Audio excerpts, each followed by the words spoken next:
quand on commençait à parler de la Shoah, maintenant, ça va beaucoup mieux. Après 68, surtout, les étudiants ont obligé les professeurs d'en parler et comme ça, il y a une discussion qui a commencé. Malheureusement, ce n'est pas le cas avec le génocide arménien. Il y a très peu d'Allemands qui en parlent. Au début, j'ai commencé ce travail avec le génocide il y a 20 ans. Après que j'étais retiré de mon travail, j'étais journaliste au Spiegel, à l'hebdomadaire allemand du Spiegel, pour 25 ans. Et là, on a... j'essaie maintenant, où je trouve qu'au début, quand il y avait des réunions, c'était bien sûr des Arméniens qui venaient. Aujourd'hui, les gens les plus intéressants, c'est la société civile turque. Ils aimeraient savoir vraiment ce qui s'est passé chez eux. Et donc là, il y a des discussions très controversées, très souvent, mais très intéressantes. Et j'ai l'espoir que ça peut amener aussi à un rapprochement des Arméniens et des Turcs libéraux. Pas des Turcs comme ça, c'est encore un peu trop difficile. You want to say something about, Vous voulez rajouter quelque chose? Non?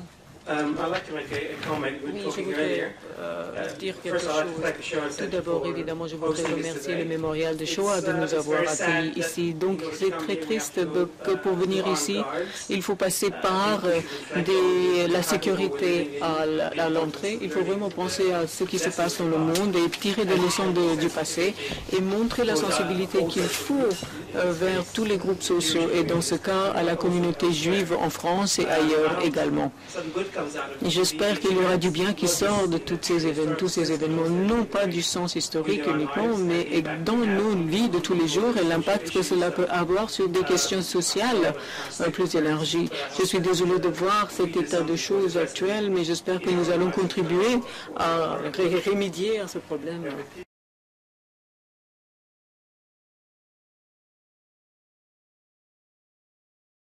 Bonjour et un grand merci tout d'abord.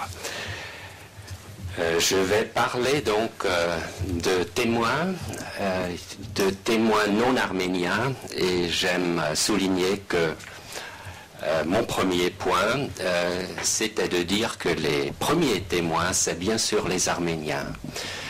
Mais ça ne veut pas dire qu'il ne faut pas parler aussi des autres témoins et de leur expérience et de leur témoignage, et qu'il faut aussi analyser et se poser des questions par rapport à ce témoignage, y compris peut-être aussi des questions critiques.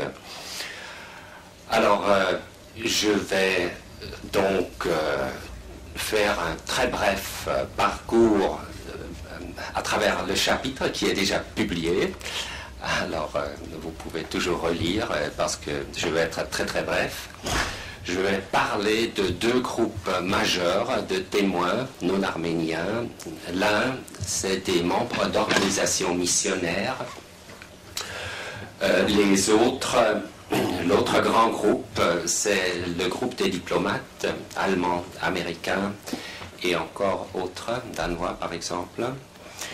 Et puis, bien sûr, il y a d'autres petits groupes comme les militaires allemands. Donc, si je dis petit, je ne veux pas dire que pas important, mais par rapport au témoignage et la qualité, la quantité de témoignages, oui, cette qualification.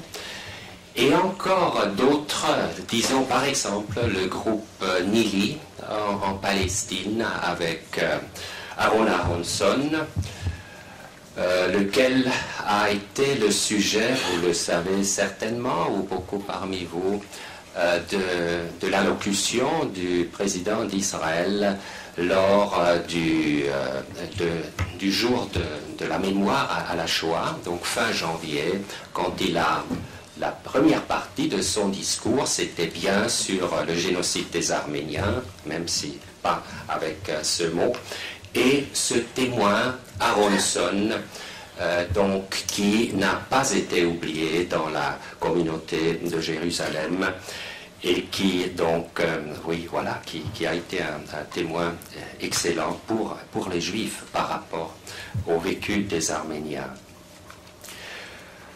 Alors, le témoignage lui-même, bien sûr, est un terme à être questionné. Il faut penser aux relations entre un témoignage, les contraintes politiques, la propagande, parce que la guerre était totale. Alors, ceux au pouvoir, bien sûr, ont essayé d'utiliser tout ce qu'il y avait, y compris l'éthique, y compris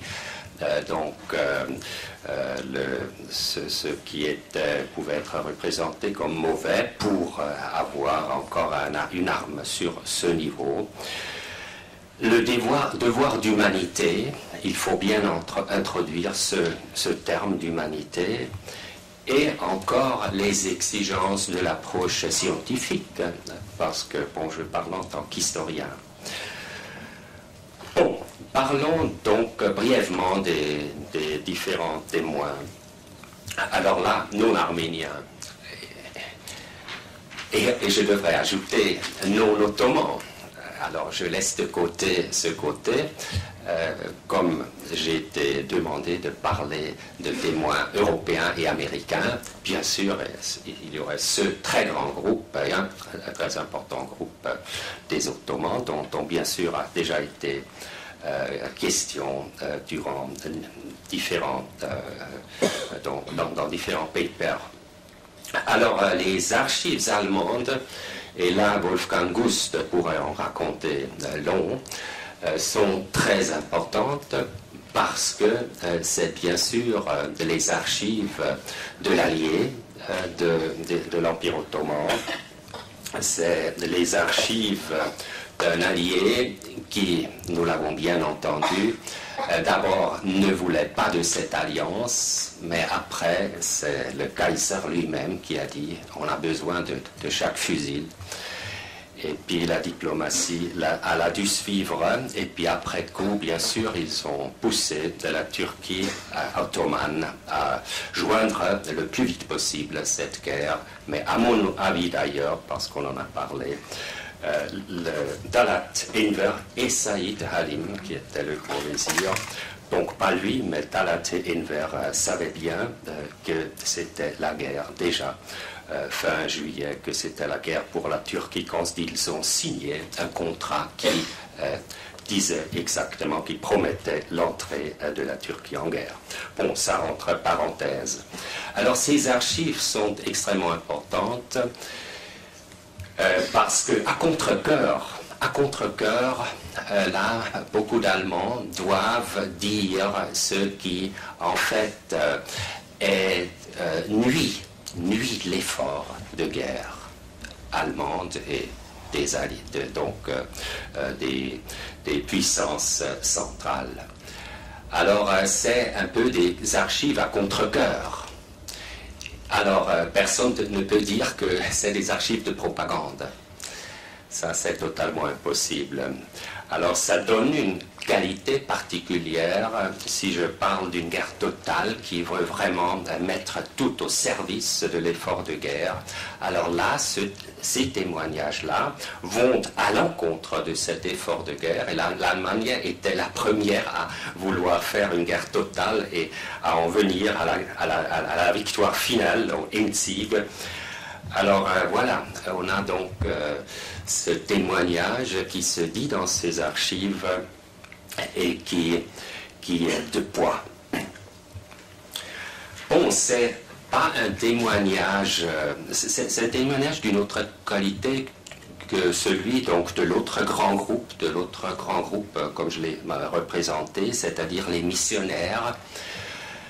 Parce que là, les missionnaires, de toute façon, parce qu'ils ont une vision, je dirais, pour beaucoup d'entre eux, notamment les protestants, millénariste, mais peut-être il faut bien comprendre ce terme, un millénarisme moderne, c'est-à-dire ils voulaient construire un autre monde, c'est dans ce sens. Alors ils étaient critiques de toute façon vis-à-vis des puissances qui étaient dans la guerre, alors ils avaient une autre vision du présent.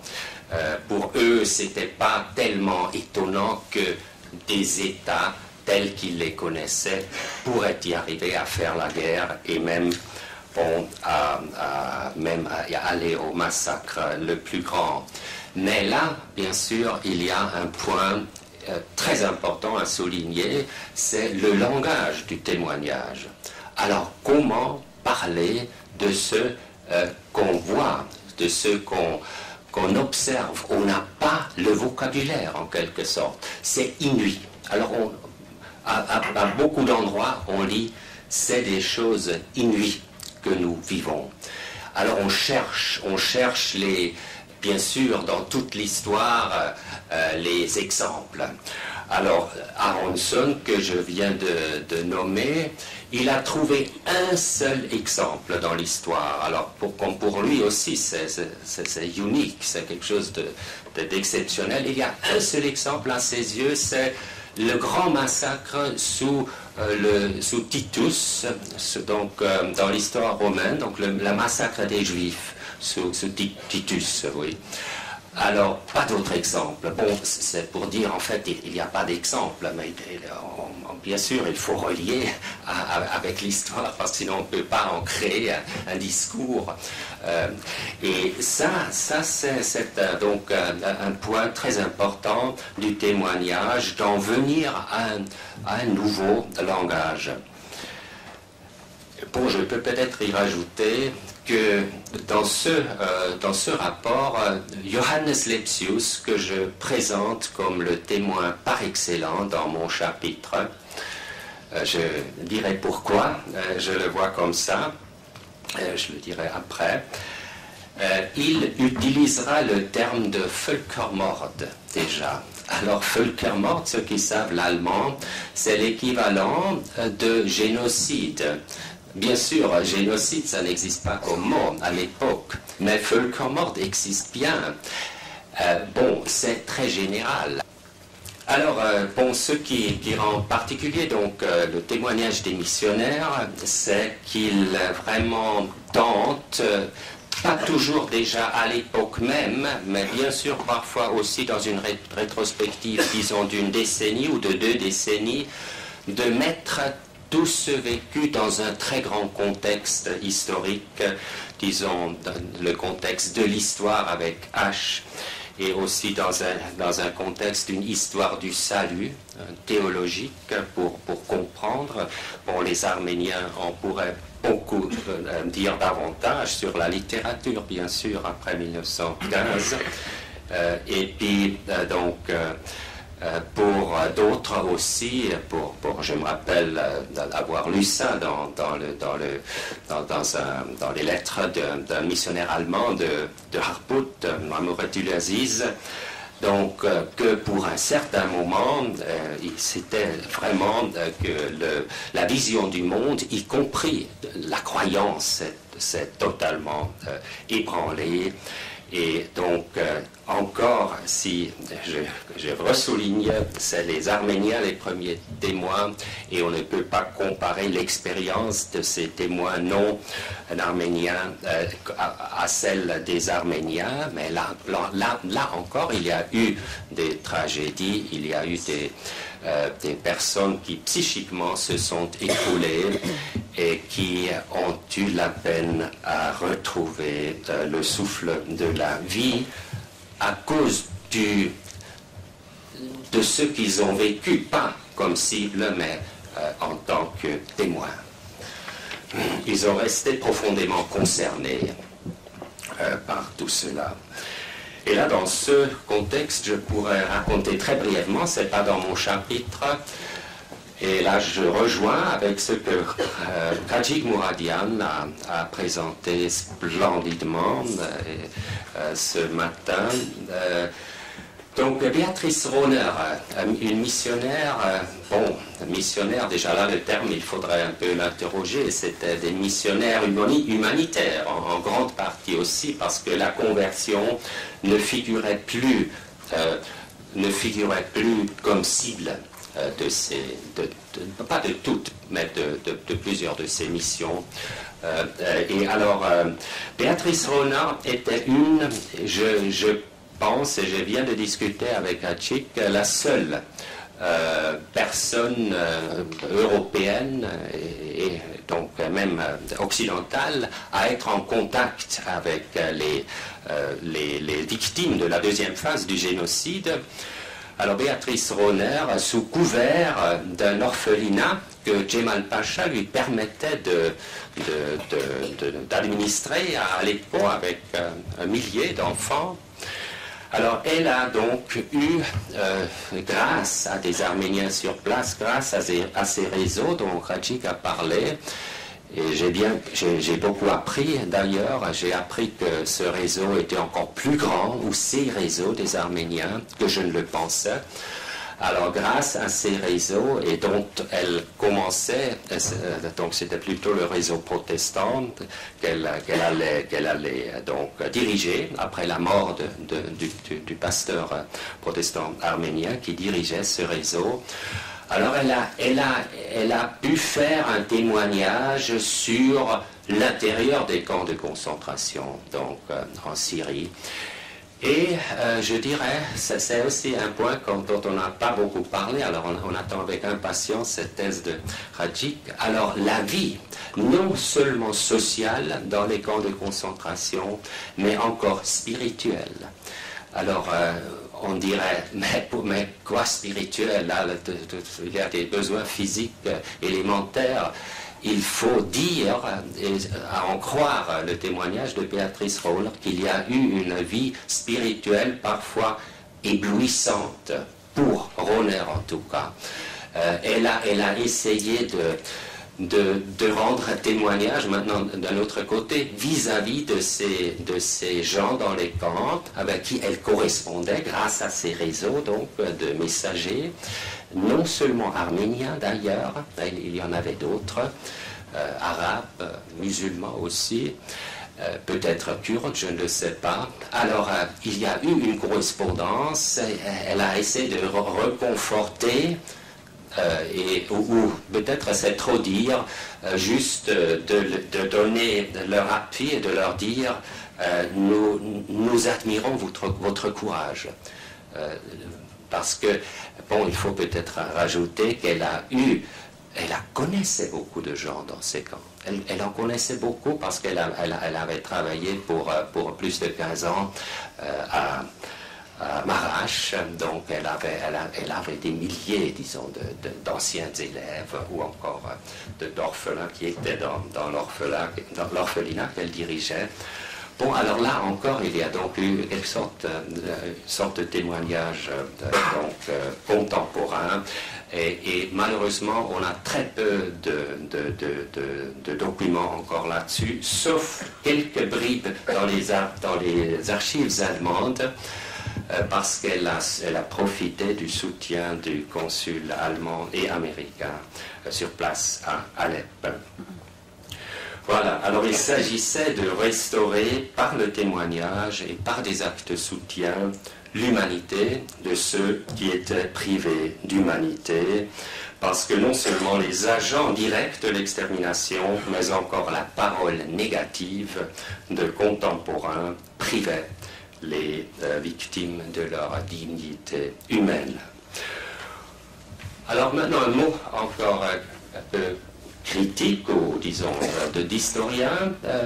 Combien de temps j'ai encore? Est-ce que je peux encore profiter de... Non, ça va. Ça va? D'accord. Alors, il faut bien se poser la question de la propagande. Je pense qu'il ne faut pas en avoir peur, parce que, oui, je pense qu'il ne faut pas en avoir peur. Et d'autant plus, il faut la poser parce qu'il s'agissait d'une guerre totale pour les contemporains. Nous, on a la distance. Et là, je pense, nous pouvons analytiquement très bien voir où il y a usage instrumental de témoignage. Et en même temps, on peut voir que le témoignage tient finalement ce qui est la substance, ce qui est la vérité du témoignage, ça tient. Je dirais de toute façon pour les missionnaires, bien sûr par rapport aux missionnaires, parfois on peut poser la question, mais là il y a la solidarité chrétienne, alors il y a une solidarité religieuse, bien sûr. Tout être humain vit dans une certaine perspectivité, mais il y a beaucoup moins, le problème de la propagande dans tout ce que nous trouvons parmi les missionnaires, parce qu'il y a parmi, pas tous les missionnaires, mais je dirais le plus grand nombre, disons la majorité, notamment les Américains, qui avait très longtemps même pas eu d'ambassadeur à Istanbul, seulement en 1905 qu'il y a eu le premier ambassadeur. Alors ils étaient tout à fait habitués à vivre, à être une NGO indépendant. Bon, alors il y a le problème de la propagande, je dirais, par exemple, chez un journaliste allemand comme Harry Stürmer, et donc qui a écrit un livre parce qu'il s'était révolté contre ce qu'il a vu à Istanbul. Il s'est en quelque sorte réfugié en Suisse. Il a écrit un livre qui est un livre très valable pour beaucoup d'observations, mais c'est un livre en partie aussi de propagande, disons très... en partie de propagande un peu grosse et sans aucune différenciation pour ce qui concerne les Allemands et encore un peu les milieux juifs istanbuliotes qu'ils voient tout très proche du CUP, donc du Comité du Unioniste et Progrès au pouvoir. Disons une chose similaire, on peut bien sûr dire des mémoires de Henry Morgenthau. Moi, en tant qu'historien, je n'utilise pas les mémoires, j'utilise bien sûr son journal. Oui, c'est bien sûr une source beaucoup plus précieuse. Et l'autre livre, c'est aussi une source précieuse. Pour certaines parties du contenu, et encore pour voir comment certains mécanismes de propagande américains ont fonctionné. Là encore, c'est intéressant. Disons aussi comment les discours sont shaped. Ouais. Voilà. Alors, ça, c'est... Et un dernier mot sur Lepsius, pour conclure. Alors, j'appelle Lepsius le témoin occidental par excellence. Avec tous ces Ecken und Kanten, on dirait en allemand, avec toutes ces fautes, ou tout ce qu'on pourrait dire, mais ce patriote allemand, qu'est-ce qu'il y veut? Malgré ça, à mes yeux, c'est lui, même plus encore que la Suissesse Beatrice Rohner, même plus encore que Jacob Künzler, que les Arméniens, dont les Arméniens connaissaient le plus encore le nom quand il y a eu cette recherche parmi les Arméniens à la fin des années 90 aux États-Unis. Alors, Johannes Lepsius, pourquoi lui? Alors, parce qu'il a dû établir son témoignage en quelque sorte à contre-courant et même à contre-cœur. Et pourquoi je dis ça? Parce que, oui, à contre-cœur, parce que l'Allemagne ne voulait pas de ce témoignage. Et lui, c'était un patriote allemand. Il voulait que l'Allemagne gagne cette guerre. Il espérait un bel avenir pour son pays. Et malgré cela, il a été capable d'être fidèle à un travail de témoignage. Et là, je parle en tant qu'historien, un travail de recherche, de documentation et d'analyse qui tient encore aujourd'hui. Alors son livre, son rapport de 1916, bien sûr pas dans tous les détails, heureusement nous, enfin dans les dernières années nous avons fait des progrès, mais si vous voyez l'ensemble, donc ce livre en tant que tel, c'est éblouissant, c'est étonnant à quel point ce personnage a pu établir un témoignage contemporain qui était très fort et très bien documenté et qui a laissé déjà donc très tôt, c'est-à-dire à partir de l'automne 1915, parce qu'il a assez tardivement compris, lui qui était le spécialiste allemand en quelque sorte des provinces orientales, lui encore, parce qu'en partie aveuglé par ce qu'il voulait de cette guerre, il a compris seulement en juin ce qui était vraiment le cas.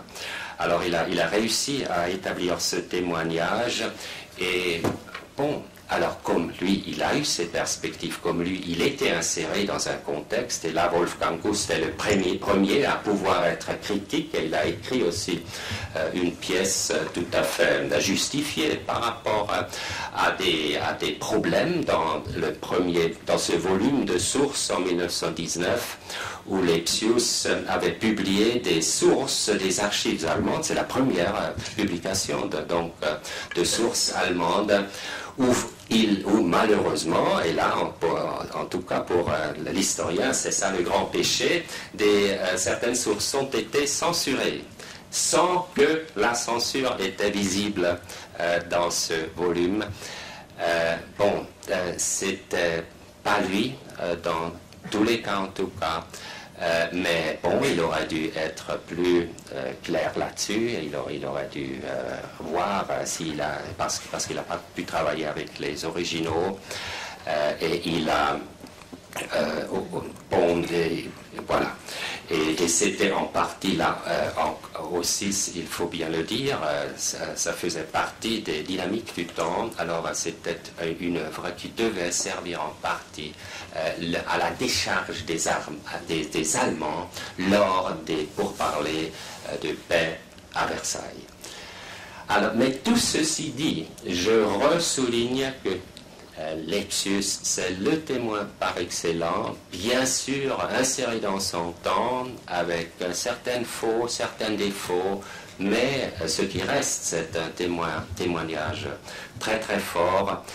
Et même si les Arméniens étaient les premiers témoins, ils avaient bien besoin et ont encore besoin de ce témoignage, donc d'autres qui pour différentes raisons ont eu ce contact et aussi la vocation même peut-être de témoigner peut-être même un peu contre cœur.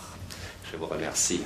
Chez nous en Allemagne, on n'a pas de diphtanon et surtout pas de remum triquivoquien. On parle aussi de Richard Ovanessian, mais heureusement on a Hans Lukas Kieser qui a fait un travail fantastique en langue allemande. Il y en a d'autres Suisses qui ont fait un travail très très bon et c'est très dommage que les Allemands n'ont pas encore compris ou ils ont peur de découvrir un deuxième génocide. Psychologiquement, je crois que ça jouait un très grand rôle.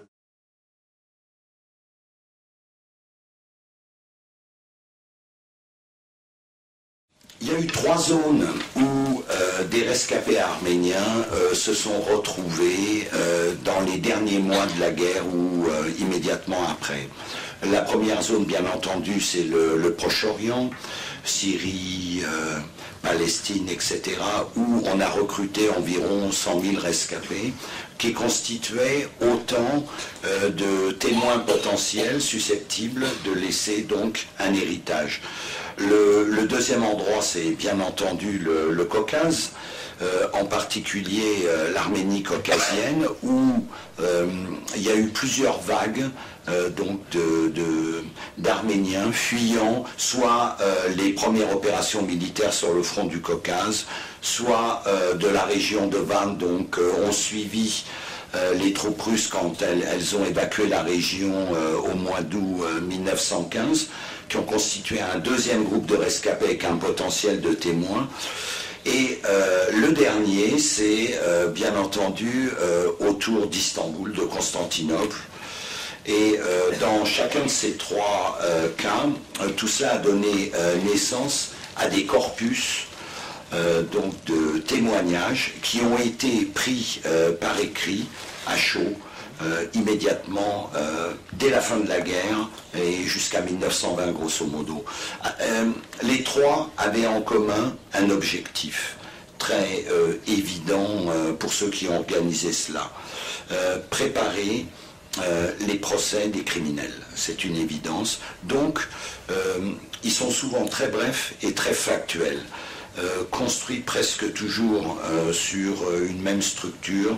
Quelle était la situation à l'endroit natal de la personne concernée, l'expérience qu'elle a vécue et finalement comment elle a survécu, pour simplifier. Alors, en termes d'importance, en fait, on ne peut pas les hiérarchiser, les trois. Chacun est très complémentaire, ils sont complémentaires l'un de l'autre. Je vais commencer par le corpus mis en place, enfin collecté par le patriarcat arménien de Constantinople. Donc ça se passe immédiatement après l'armistice de 1918. C'est un bureau d'information qui est créé au sein du patriarcat et qui est dirigé par un historien qui deviendra célèbre plus tard. On peut faire un parallèle avec Toynbee presque, Alboyadjian, et un juriste, qui vont non seulement recueillir des témoignages, mais également collecter des matériaux dans les dossiers d'instruction des procès des jeunes Turcs pendant les 2 mois où le patriarcat est partie civile. Bien. Ce corpus s'est constitué sur la base d'une relation que Istanbul a réussi à instaurer avec des survivants qui sont rentrés dans leur lieu d'origine, et en particulier les régions ouest de l'Anatolie, région de Bursa, d'Adana, jusqu'à Ankara, voire Sivas. Donc c'est très concentré sur ces régions, ces témoignages. C'est en termes de nombre, c'est probablement 1000 à 1200 témoignages, avec une moyenne de 4-5 pages par document, extrêmement complémentaire. Le deuxième corpus, c'est celui constitué par Aram Andonian, donc autour d'Alep, et qui concerne bien entendu le Proche-Orient. Alors, j'évoque Aram Andonian, mais en fait c'est l'Union nationale arménienne, une structure qui a été créée immédiatement avec l'arrivée en fait des Britanniques sur place, pour avoir un interlocuteur avec lequel gérer des questions humanitaires et autres sur place. L'Union nationale arménienne a mis en place une structure pour faciliter le travail d'Aram Andonian.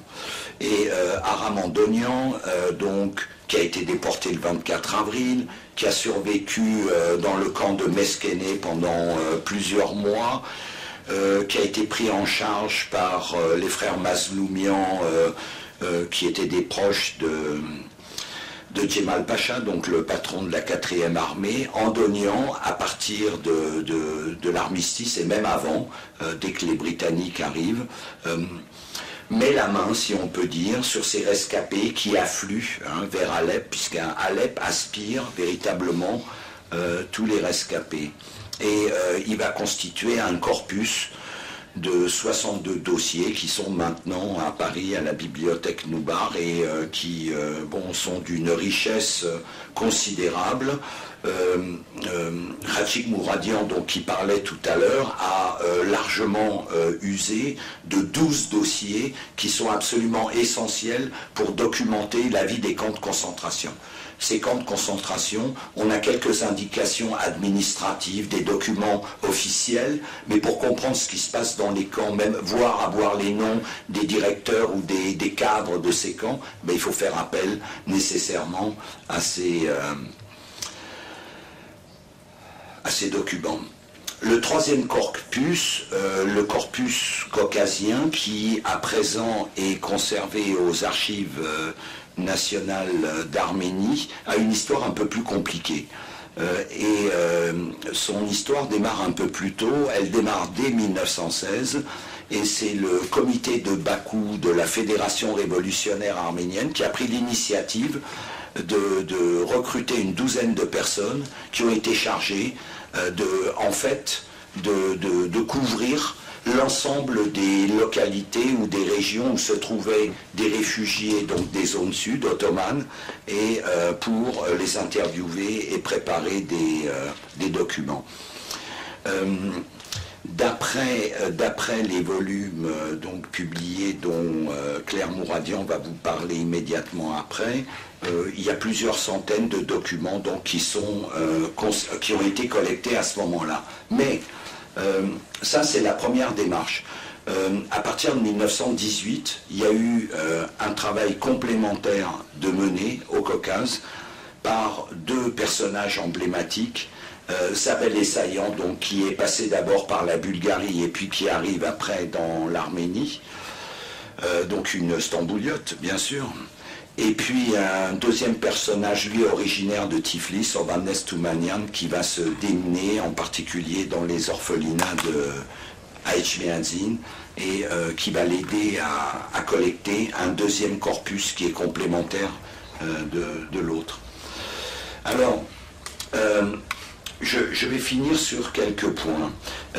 Il y a un certain nombre d'informations qu'il est quasiment impossible d'acquérir par d'autres voies que ces témoins.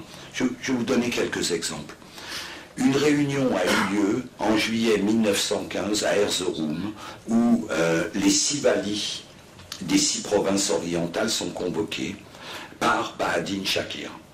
Il y a 3 témoins différents qui ne se connaissent pas, qui recoupent l'information. Il y en a un qui le voit au niveau d'Erzincan, sur la route. Il a une voiture décapotable allemande, donc il circule.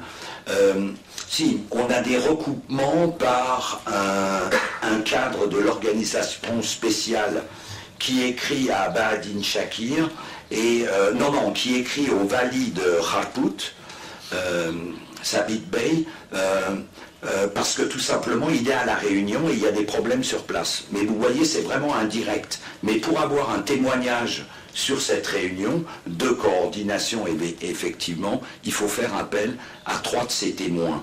La vie dans les camps, il va de soi que sans le témoin, il est absolument impossible de la documenter, de comprendre ce qui s'y passe.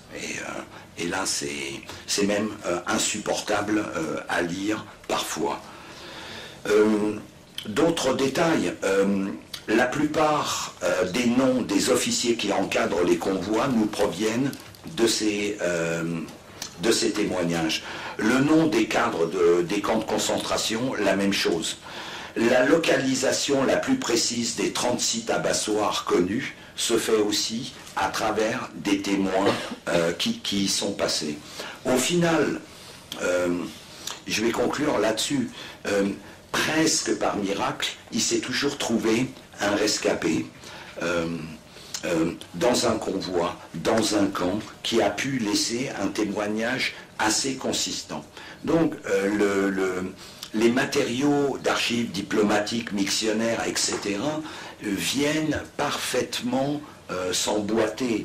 Donc je prêche évidemment pour légitimer ces documents, non pas comme des représentations, puisque surtout aux États-Unis, c'est assez radical comme approche, il y a une sorte de rejet. Il y a une sorte de rejet de ce type de matériaux. Et non pas comme une représentation, mais un témoignage assez précis, à un endroit donné, par une personne donnée. Voilà, merci. Je vais parler uniquement donc, du corpus des archives, conservé aux archives nationales d'Arménie, que j'imagine Amadouni Virabian aurait présenté à travers, et le travail qui a été fait notamment, mais récemment, on a dit pourquoi il n'y a pas tant d'historiens d'Arménie, il faut dire que ce travail a été fait plutôt récemment, dans les dernières décennies, que d'autres archives d'ailleurs ont été négligées, notamment les archives russes, qui étaient présents à la frontière et qui ont vu aussi, qui ont découvert les charniers lors de l'avancée de l'armée russe.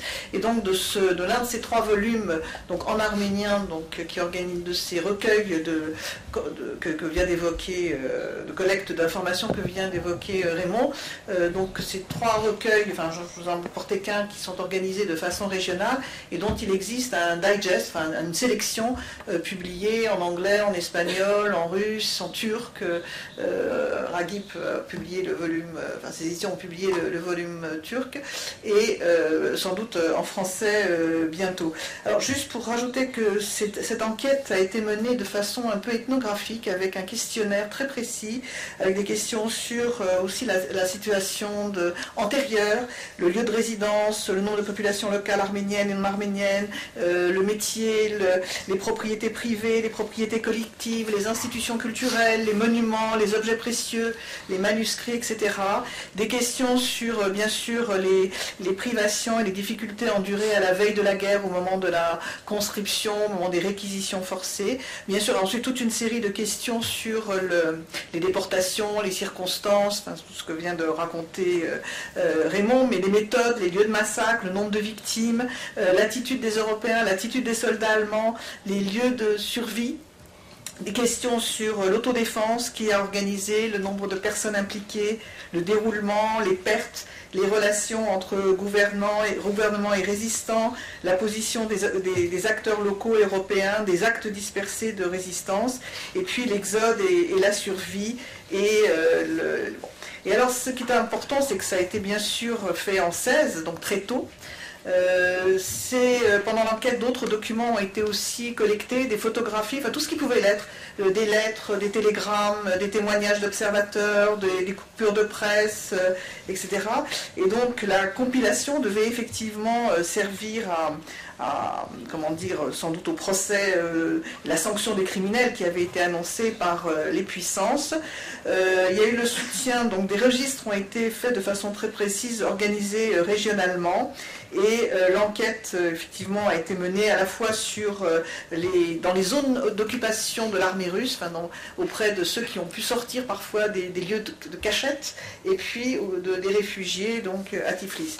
Et je voudrais juste rajouter qu'au-delà de ce que ça décrit, de la déportation et du génocide proprement dit, mais c'est aussi un document sur la vie d'avant, qui a été aussi englouti par le génocide. Donc c'est pas simplement, d'une certaine façon, le génocide, même si tous les détails de ces événements sont essentiels et importants, mais la vie d'avant est aussi une des victimes de l'œuvre d'effacement et d'extermination.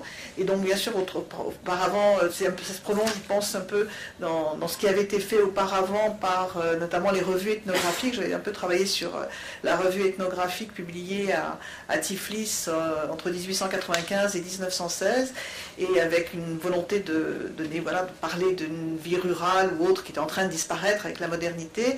Et ce qui était très frappant, c'est que le premier volume, 1895, s'ouvrait sur l'étude des Arméniens, enfin de la communauté d'Erzurum, en recueillant des récits de rescapés des massacres hamidiens qui étaient arrivés au Caucase. Et le dernier volume, publié en 1916, est constitué avec des récits de rescapés des massacres du Sassoun. Bon, après, ce journal s'arrête, mais voilà, ça a été aussi une enquête, pas simplement sur le génocide, et c'est là juste ce que je voulais rajouter, mais sur, bien sûr, un monde englouti.